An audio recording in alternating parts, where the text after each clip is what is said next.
ദൈവത്തിന് മഹത്വം. Price the Lord.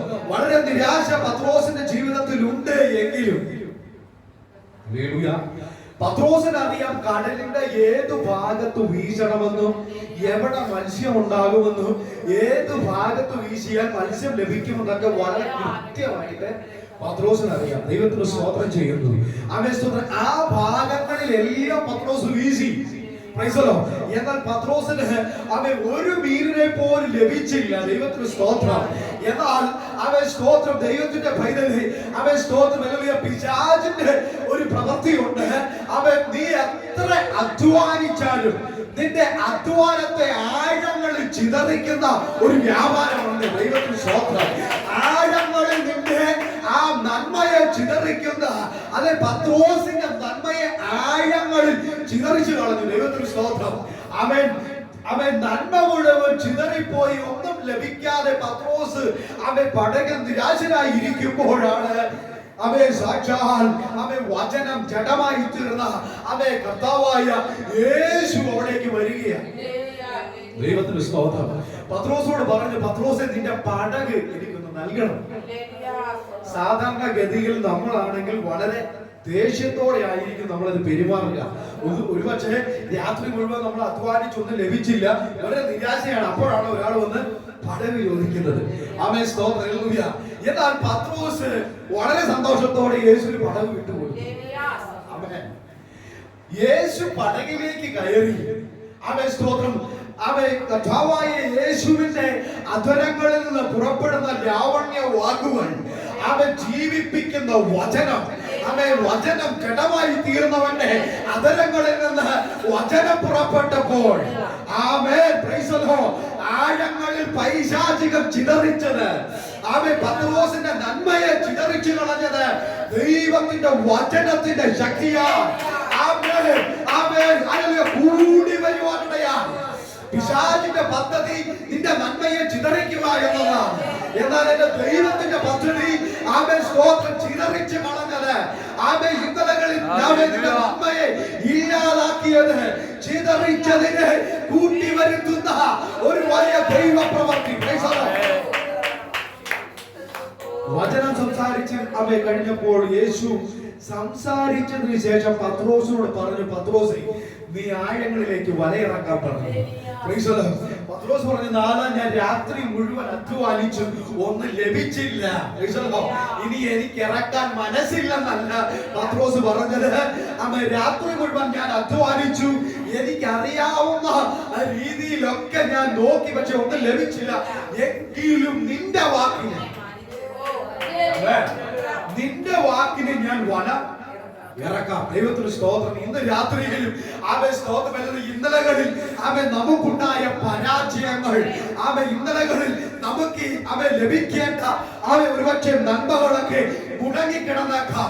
എന്നാൽ ദൈവത്തിന്റെ വചനത്തെ പിടിച്ചോ, അവൻ സ്തോത്രം, ഹല്ലേലൂയ, അവന്റെ പ്രമാണത്തെ മുറുകെ പിടിച്ചോ, അവൻ വചനത്തെ നീ മുറുകെ പിടിച്ചോ, നിശ്ചയമായിട്ടും നിനക്ക് വെച്ചിരിക്കുന്ന നന്മ നിന്റെ കയ്യിൽ എത്തിച്ചേരും. യേശുവിന്റെ വാക്കിൽ പത്രോസ് വലയിറക്കിയപ്പോൾ പെരുത്ത മീൻകൂട്ടത്തെ കിട്ടിയെന്ന്. അതുവരെയും അവൻ ലഭിക്കാത്ത ഒരു വലിയ നന്മ പത്രോസിന്റെ പടകിൽ കയറിയെന്നാണ്. അവൻ സ്തോത്രം, ഹല്ലേലൂയ. ഇന്ന് രാത്രിയിലും ദൈവത്തിന്റെ പൈതലെ നീ ആഗ്രഹിക്കുന്ന നിലവാരത്തിൽ നീ പ്രാർത്ഥിക്കുന്ന വിഷയത്തിന് മറുപടി തരുവാൻ എന്റെ ദൈവ ശക്തനാണ്. ഇന്ന് രാത്രി എത്ര പേര് വിശ്വസിക്കുന്നുണ്ട്? ഇന്ന് പകൽക്കാലം, ഇന്ന് രാത്രി വചനത്തെ മുറുകെ പിടിച്ചു. വലിയ ദൈവ സാന്നിധ്യത്തിന്റെ മറവിൽ ദൈവത്തിന് മഹത്വം, ദൈവത്തിന് മഹത്വം. അതെ, അസാധ്യങ്ങളെ സാധ്യമാക്കുന്നവരാണ് നമ്മുടെ ദൈവം. ഹല്ലേലൂയ. മനുഷ്യന് അസാധ്യം, എന്നാൽ എന്റെ ദൈവത്തിന് സകലതും സാധ്യം. ആമേൻ. സമയങ്ങൾ മുൻപോട്ട് പോകുന്നുവല്ലോ. ആമേൻ. സ്വതന്ത്ര തിരുവചന ഭാഗം വായിക്കാം. ദൈവത്തിന് സ്തോത്രം. മത്തായിയുടെ സുവിശേഷം 15-ാം അധ്യായം അതിന്റെ 29-30 വാക്യങ്ങൾ വായിക്കാം. Praise the Lord. Hallelujah. Hallelujah. ഇടത് വശത്ത് വായിക്കാം.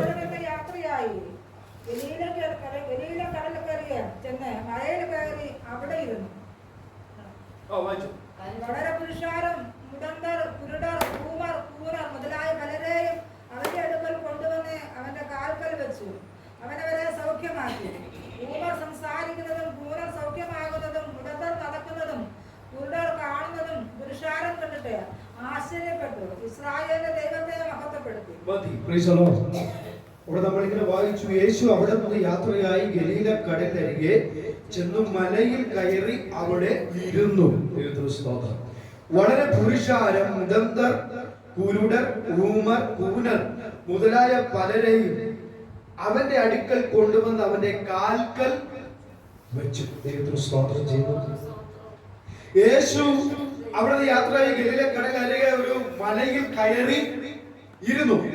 യേശു മലയിൽ കയറുന്നതൊക്കെ പ്രാർത്ഥിക്കുവാനായിട്ടാണ്. പകലത്തെ ശുശ്രൂഷ കഴിഞ്ഞാൽ യേശു രാത്രി മുഴുവൻ പ്രാർത്ഥനയാണ്. ദൈവത്തിന് സ്തോത്രം. രാത്രി മുഴുവൻ പ്രാർത്ഥന, പകല് മിനിസ്ട്രി. ദൈവത്തിന് സ്തോത്രം.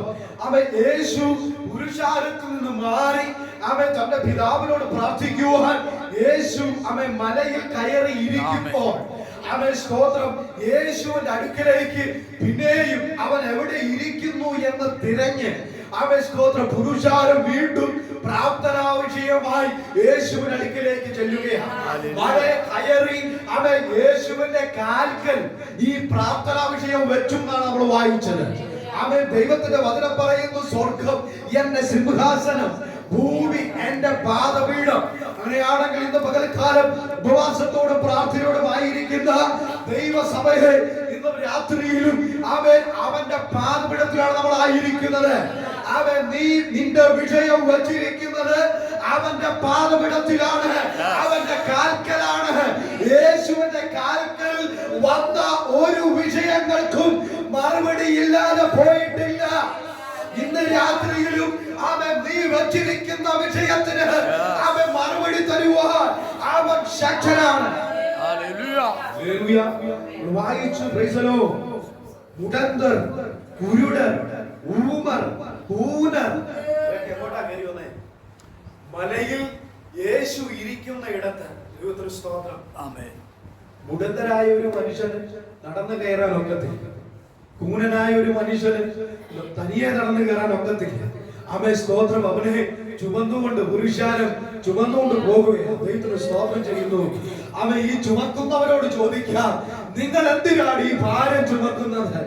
ഈ ഭാരം ചുമന്നുകൊണ്ട് ഈ മല കയറി യേശുവിന്റെ അടുക്കൽ പോകുന്നത് എന്താണ് എന്ന് ചോദിച്ചാൽ അവര് പറയും, സ്തോത്രം, ഞങ്ങൾക്ക് ഈ ഭാരം യേശുവിന്റെ അടുക്കൽ വരെ ചുമന്നാ മതി.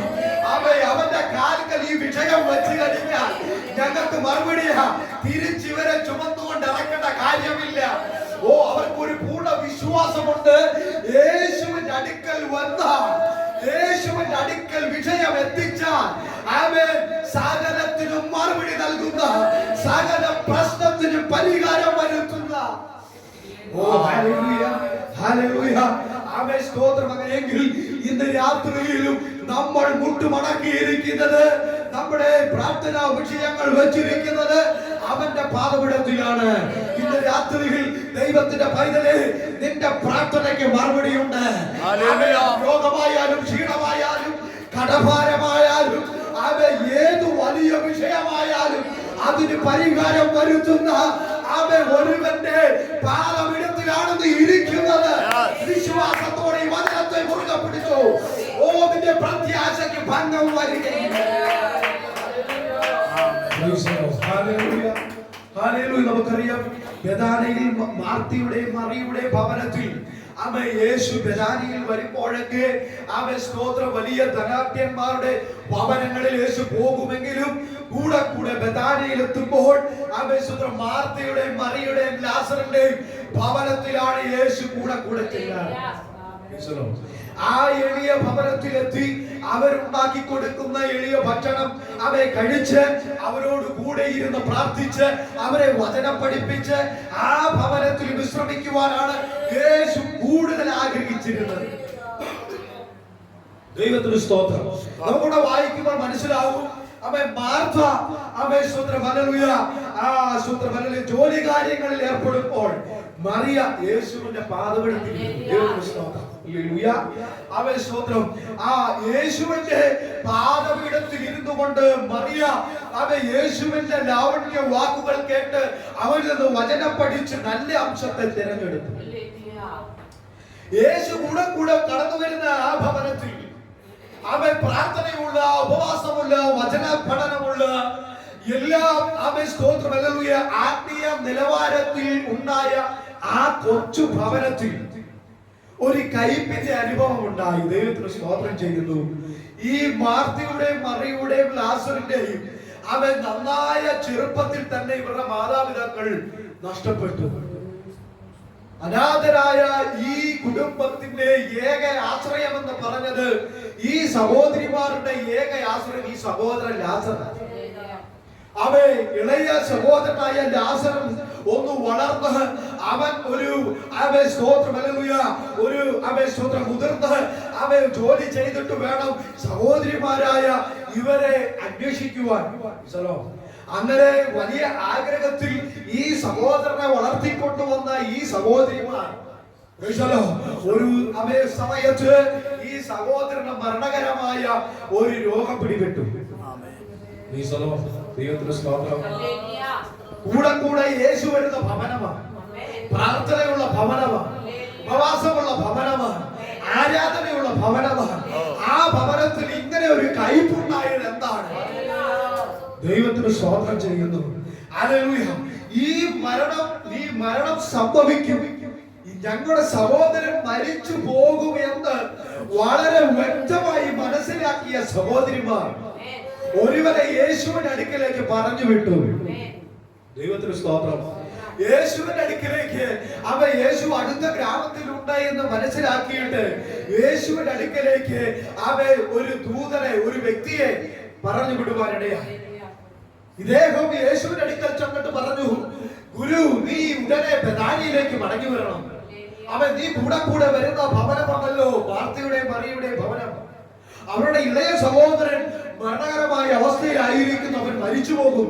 നീ അവൻ മരിച്ചു പോകുന്നതിന് മുമ്പേ നീ ഭവനത്തിൽ വരണം, അവനെ സൗഖ്യമാക്കണം. നീ അനേകരെ സൗഖ്യമാക്കുന്നു, അനേക കുഷ്ഠരോഗികളെ സൗഖ്യമാക്കുന്നു, അനേക രോഗത്തിന് സൗഖ്യത്തിന്റെ കത്തലുണ്ട്.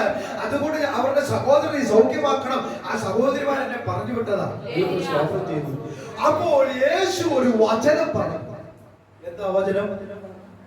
പറഞ്ഞു, ഈ ദിനം മരണത്തിനായിട്ടല്ല, ദൈവപുത്രൻ മഹത്വം എടുക്കേണ്ടതിന്.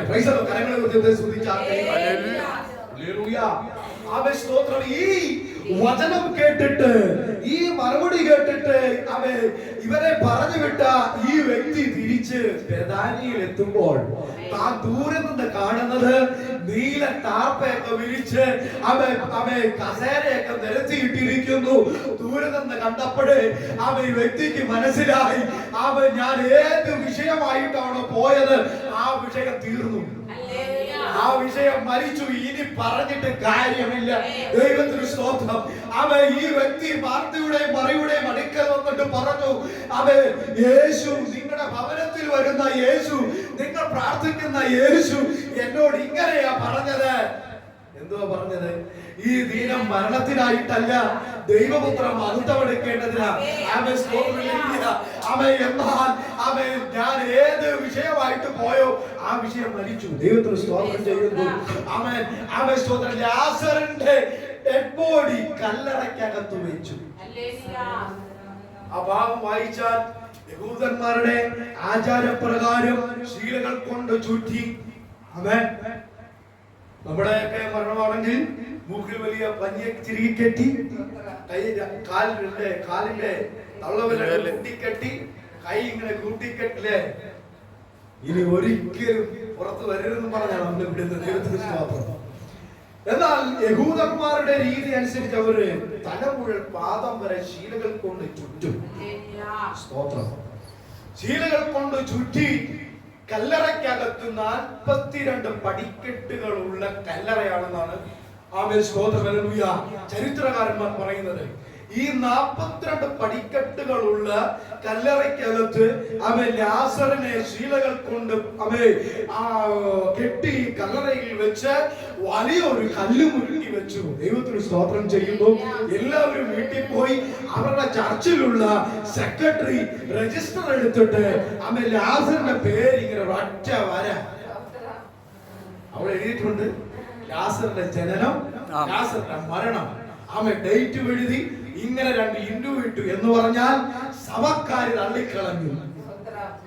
സഹോദരിമാര് പറഞ്ഞു സ്തോത്രം മരിച്ച് 4 ദിവസമായി നാറ്റം വെച്ചു. വീട്ടുകാരും തള്ളിക്കളഞ്ഞു. നാട്ടുകാരും പറഞ്ഞു ഇല്ല ഇല്ല, അവൻ ഉയർക്കത്തില്ല, അവന്റെ ബോഡി ചീഞ്ഞളിഞ്ഞ് 4 ദിവസമായി. രാത്രി പ്രാർത്ഥിച്ചുകൊണ്ടിരിക്കണമേ. യേശു ബെഥാനിലേക്ക് വരുന്നത് 4ാമത്തെ ദിവസമാണ്. യഹൂദന്റെ ഒരു ആചാരമുണ്ട്, ഒരു വിശ്വാസമുണ്ട്. 3 ദിവസം വരെ അവന്റെ ആത്മാവ് ഒരുവൻ മരിച്ചാൽ 3 ദിവസം വരെ ആ കല്ലറയ്ക്കകത്ത് കാണുമെന്ന 3ാമത്തെ ദിവസം കഴിഞ്ഞേ ആത്മാവ് പോകത്തുള്ളൂ എന്നൊരു പഠിപ്പിക്കൽ അവിടെ ഉണ്ട്. അതിനെ തിരുത്തി എഴുതുവാൻ എന്റെ യേശു 4ാം ദിവസമാണ് വന്നത്. സഭക്കാര് പറഞ്ഞു രക്ഷപ്പെടത്തില്ല, വീട്ടുകാര് കൈയൊഴിഞ്ഞു, നാട്ടുകാര് പറഞ്ഞു തീർന്നു. സഭക്കാരും വീട്ടുകാരും നാട്ടുകാരും സ്വന്തക്കാരും സകലരും തള്ളിക്കളഞ്ഞപ്പോ രക്തത്താലും വചനത്താലും ജയമെടുക്കുന്നു. സാക്ഷാൽ ജീവൻ പകരുന്ന വചനം ജീവിപ്പിക്കുന്നതാണ്. യേശു ബെഥാനിയുടെ ഭവനത്തിലെത്തി. അപ്പോൾ മാർത്തയും മറിയും ഓടി വന്നു, ഗുരു നീ എവിടെ? ഞങ്ങളുടെ സഹോദരൻ മരിച്ചുപോയി, 4 ദിവസമായി നാറ്റം വച്ച അവസ്ഥയിലാണ്. അപ്പോൾ യേശു പറയുന്നുണ്ട്, വിശ്വസിച്ചാൽ, ഉറക്കെ പറഞ്ഞേ, ദൈവത്തിന്റെ എന്ത് വിശ്വസിച്ചാൽ, എന്ത് വിശ്വസിച്ചാൽ പറഞ്ഞോ. യേശു പറഞ്ഞു വിശ്വസിച്ചാൽ നീ ദൈവത്തിന്റെ മഹത്വം കാണും എന്ന് പറഞ്ഞാൽ, ഇവൻ ദീനമായി കിടന്നപ്പോൾ ഒരുവനെ എന്റെ അടുക്കലേക്ക് പറഞ്ഞു വിട്ടായിരുന്നല്ലോ. അവനോട് ഞാനൊരു വചനം പറഞ്ഞു. എന്തോ പറഞ്ഞേ? ഈ ദീനം, ആ വചനം നീ വിശ്വസിച്ചാൽ, അവൻ നിന്നോട് കഴിഞ്ഞ നാളുകളിൽ ദൈവാത്മാവ് പറഞ്ഞ വചനം, അവൻ വാക്തത്വം, ആലോചന, അത് നീ വിശ്വസിച്ച് പ്രാർത്ഥിച്ചാൽ, അത് നീ വിശ്വസിച്ച് ആരാധിച്ചാൽ നീ മഹത്വം കാണാൻ പോവുകയാണ്. അപ്പോൾ സഹോദരന്മാർ പറയുന്നുണ്ട്, അവൻ ഉയർത്തെഴുന്നേൽക്കും പുനരുദ്ധാനത്തിൽ. അപ്പോൾ യേശു പറയുന്നുണ്ട്, അവൻ എവിടെയാ അവനെ അടക്കിയിരിക്കുന്നത്? അവൻ ഉറങ്ങിയ സ്ഥലത്ത് പോകാമെന്ന് പറഞ്ഞു. ശിഷ്യന്മാരുമായി അവൻ യേശു ലാസറിനെ അടക്കിയ കല്ലറയിൽ എത്തി. കല്ലറയിൽ എത്തി യേശു നെടുവീർപ്പിട്ട് നമ്മൾ വായിക്കുന്നുണ്ട്. സ്തോത്രം. ഇത്ര വലിയ കയ്പിന്റെ അനുഭവത്തിലൂടെ കടന്നുപോയ ഭവനത്തിന്റെ അകത്തളത്തിൽ വന്ന യേശു അവരോട് ചേർന്ന് സ്തോത്രം അവരുടെ നഷ്ടപ്പെട്ടു പോയ സഹോദരനെ യേശു പറയുന്നു, ഈ കല്ല് ഉരുട്ടി മാറ്റണം. ചില വിടുതലുകൾ നടക്കണമെങ്കിൽ നമ്മളായി വെച്ചിരിക്കുന്ന ചില കല്ലുകളുണ്ട്. സ്തോത്രം. നമ്മൾ വെച്ച കല്ല് ഉരുട്ടി മാറ്റിയെങ്കിൽ ചില കല്ലുകൾ തടസ്സമായി നിൽക്കുകയാണ്. നിന്റെ ജീവിതത്തിൽ ചില വിടുതലുകൾ സംഭവിക്കുന്നതിന് വിരോധമായി നിൽക്കുന്ന ചില കല്ലുകളെ ഇന്ന് രാത്രി ഉരുട്ടട്ടെ. അതിനെ ഉരുട്ടി മാറ്റിക്കൊണ്ട് സമർപ്പിച്ച് ഇന്ന് രാത്രി ചില വിടുതലുകൾ സംഭവിക്കുന്നു. ചില മഹത്വം വെളിപ്പെടുന്നു.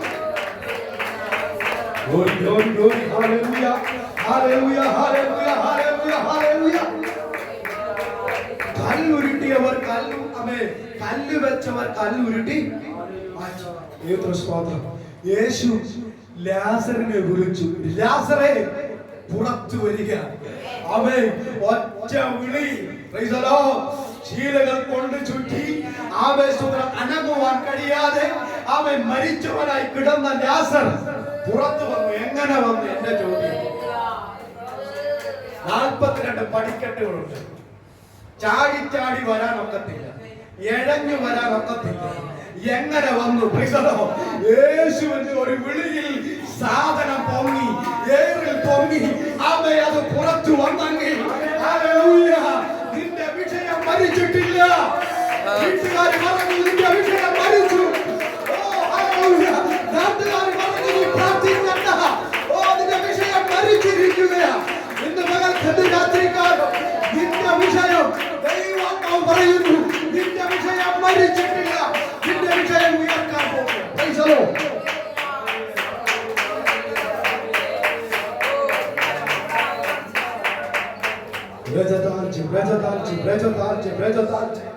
ലാസർ പുറത്തു വന്നത് കെട്ടപ്പെട്ടവരായിട്ട് തന്നെയാണ് വന്നത്. Price the Lord. യേശു പറയുന്നു അവനെ കെട്ടഴിപ്പീൻ, അവൻ പോകട്ടെ. Price the Lord. ഹല്ലേലൂയ. നിന്നെ കെട്ടിയവരെ കൊണ്ട് തന്നെ അഴിപ്പിക്കുന്ന ഒരു ദൈവമാണ്. നിന്നെ ഉയരുവാൻ കഴിയാതെ നിന്നെ ഒതുക്കിക്കളയുന്ന ഒരു അക്വേറിയം പോലെ നിന്നെ ഉയർത്തുവാൻ കഴിയാതെ നിന്നെ ഒതുക്കി കെട്ടുന്നതിന് ഇന്ന് രാത്രി അഴിക്കട്ടെ. Price the Lord. ഇന്ന് രാത്രി അഴിയുന്ന രാത്രിയാണ്. ദൈവത്തെ ആരാധിച്ചു, നീ പ്രാപിച്ച അഭിഷേകത്തിന്റെ ശക്തിയോടെ ആരാധിക്കാൻ തയ്യാറായിരുന്നു. നിന്നെ മരുന്ന് മുറുക്കുന്ന, നിന്നെ ഒതുക്കി കളയുന്ന, നിന്നെ തകർക്കുന്ന എല്ലാ പൈസ നൽകിയ ആധിപത്യങ്ങൾ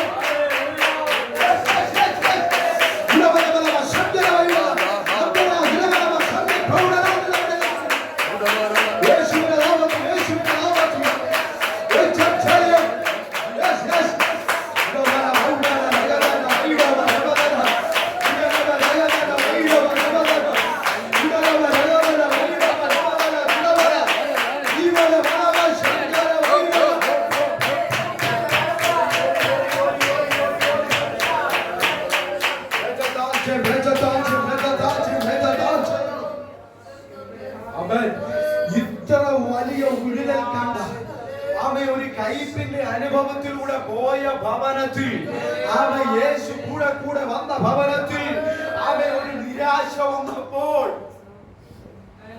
ഒരു വലിയ ദൈവപ്രവൃത്തിയുടെ വെളിപ്പെട്ടെങ്കിൽ ദൈവത്തിന്റെ പൈതൽ നീ ഇപ്പോൾ അനുഭവിക്കുന്ന പരിശോധനകൾ, പ്രതിസന്ധികൾ, നിരാശകൾ നിന്നെ തകർക്കാനല്ല, നിന്നിലൂടെ ഒരു ദൈവപ്രവൃത്തി വെളിപ്പെടുവാൻ വിശ്വസിക്കുന്നവരെ കാരണമായി ദൈവത്തെ മഹത്വം.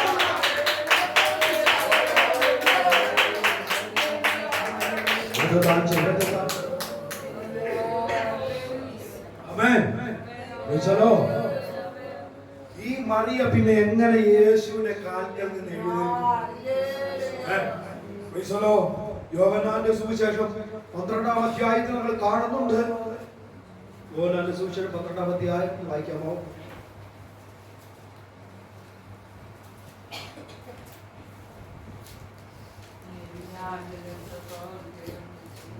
യോഹന്നാന്റെ സുവിശേഷം 12-ാം അധ്യായം 1-ാം വാക്യം. യേശു മരിച്ചവരിൽ നിന്ന് ഉയർപ്പിച്ച ലാസർ പാർത്ത ബഥാനിയയിലേക്ക് യേശു പെസഹയ്ക്ക് 6 ദിവസം മുമ്പേ വന്നു. അവിടെ അവനെ ഒരു അത്താഴം ഒരുക്കി. മാർത്ത ശുശ്രൂഷ ചെയ്യുന്നു. ലാസർ അവനോടുകൂടെ പന്തിയിലിരുന്നവരിൽ ഒരുവൻ ആയിരുന്നു. അപ്പോൾ മറിയ വിലയേറിയ സ്വച്ഛജടമാംസ തൈലം ഒരു റാത്തലെടുത്ത് യേശുവിന്റെ കാലിൽ പൂശി അവൻ യേശുവിന്റെ കാൽ ചുവട്ടിൽ ഇരുന്ന് മറിയ ഇത്ര വലിയ വിടുതലുകൾ കണ്ട മറിയ യേശുവിന്റെ കാൽക്കൽ തന്നെ ഇരിക്കുകയാ. ദൈവത്തിന്റെ പൈതലേ, നീ അവന്റെ പാദപീഠത്തിൽ ഇരിക്കുന്നവരാണെങ്കിൽ നിശ്ചയമായിട്ടും നിന്നെ മാനിക്കുന്ന ദൈവമാണ്. അവൻ നിരാശപ്പെടുവാൻ അവൻ അനുവദിക്കത്തില്ല. ഒരുപക്ഷെ ഇപ്പോൾ ചില പ്രതികൂലത്തിലൂടെ നീ കടന്നുപോയേക്കാം, പ്രതിസന്ധികളിലൂടെ കടന്നുപോയേക്കാം. എന്നാൽ നീ പ്രാപിച്ച വിശ്വാസത്തിൽ ഉറച്ചു നിന്നു നിന്നെ മാനിക്കുന്ന ഒരു ദൈവമുണ്ട്. യേശുവിന്റെ കാൽക്കൽ വിഷയങ്ങൾ വെച്ചു.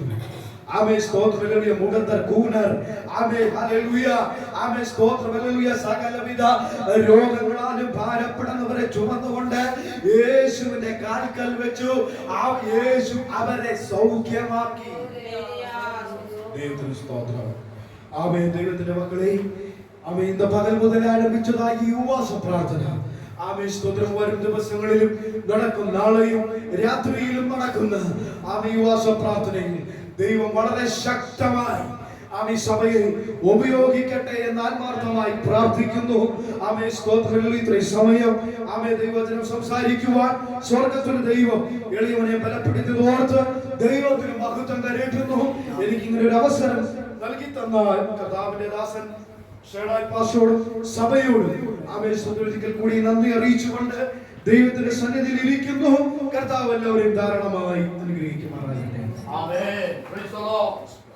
യേശുവിൻ കൽപ്പന കേട്ട നേരം കല്ലറവാതിൽ തുറന്നു വേഗം. ആമേൻ. യേശുവിൻ കൽപ്പന കേട്ട നേരം കല്ലറവാതിൽ തുറന്നു വേഗം.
Praise the Lord.